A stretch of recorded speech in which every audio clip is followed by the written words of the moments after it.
My name is Saleemul Huq.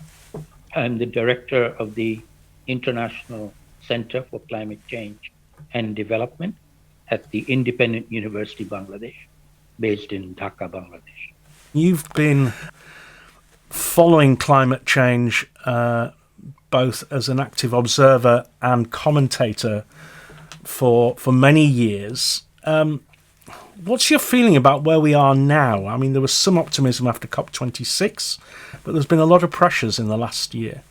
Yes, well, I feel that we have crossed the Rubicon, as it were, this year in 2022, when we now have absolutely unequivocal evidence that the global temperature rise of over 1 degree centigrade, which is clearly attributable to human induced emissions of greenhouse gases, is causing and has already caused changes in the climate that are resulting in impacts that are causing a great deal of devastation and losses and damages. And we only have to look at what's happening in Pakistan now with the floods and many other places, different activities.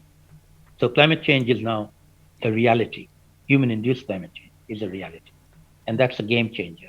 We no longer have time to anticipate. We are now in it. We are dealing with it. The frog in the pot is boiling, and it needs to do something on an emergency basis, which we seem not to be able to do. I mean, do you think it's important that regions like the one this event's coming from in the Humber have actually taken very positive action? Because they too are under threat because they're low-lying, but they're a very industrialised region.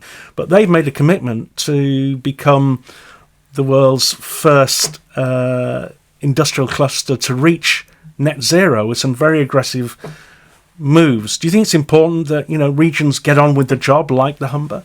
Absolutely. I think every place and every community, every town and village should be proactive themselves and decide what they can do themselves and then do it. And I absolutely admire and support the Humber Initiative. It may require some changes in the short term. There may be some downsides in the short term, but in the medium term, and that will happen quite quickly, it's a win-win for everybody living there, I can assure you.